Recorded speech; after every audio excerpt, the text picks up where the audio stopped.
आज आपण homemade recipe with वैशालीमध्ये तयार केलेल्या आहे शंकरपाळ्या।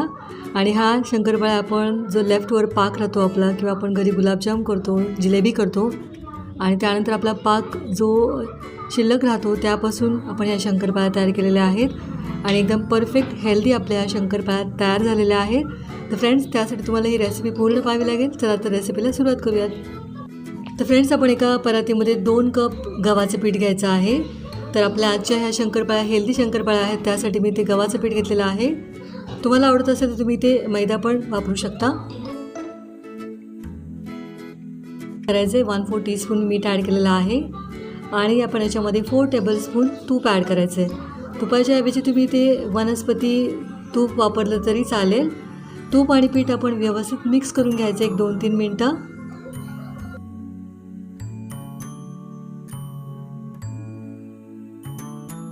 तूप आपण पिठामध्ये व्यवस्थित मिक्स करून घेतल्यानंतर आपण याच्यामध्ये 1/4 कप डेसिकेटेड कोकोनट ॲड करतो आहे। डेसिकेटेड कोकोनटमुळे आपल्या शंकरपाळ्यांची चव छान वेगळी लागते आणि छान क्रिस्पी पण तयार होतात। तर फ्रेंड्स, मी ते गुलाबजामचा पाक घेतलेला आहे। आपण याच्यामध्ये थोडा थोडा पाक ॲड करायचा आहे, आणि आपल्याला हे पीठ घट्ट भिजवून घ्यायचं आहे।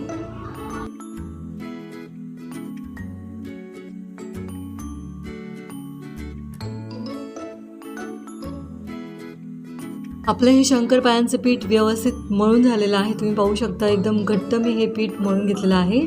आपण याला अर्धा तास रेस्ट करायला ठेवूयात।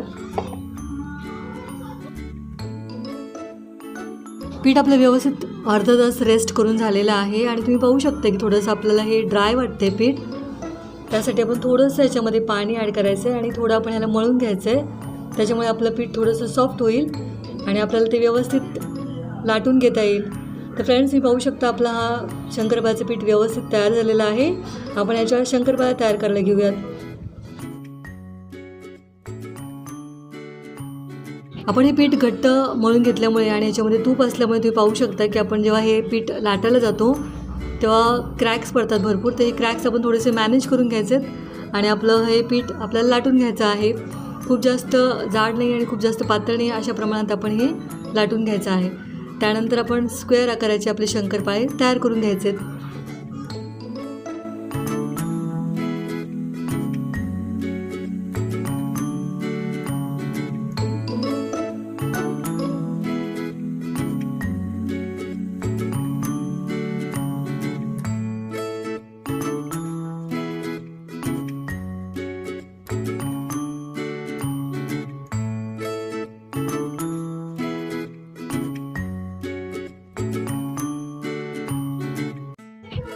मी सगळे शंकरपाळे व्यवस्थित तयार करून घेतलेले आहेत, आणि गॅसवरती तेल गरम होण्यासाठी ठेवलं आहे शंकरपाळे आपले फ्राय करण्यासाठी।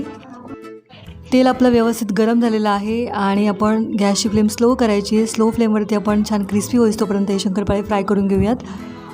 जर आपण मोठ्या गॅसवरती हे फ्राय केले तर ते बाहेरून ब्राऊन कलरचे होतील, आतमध्ये व्यवस्थित छान क्रिस्पी होणार नाही।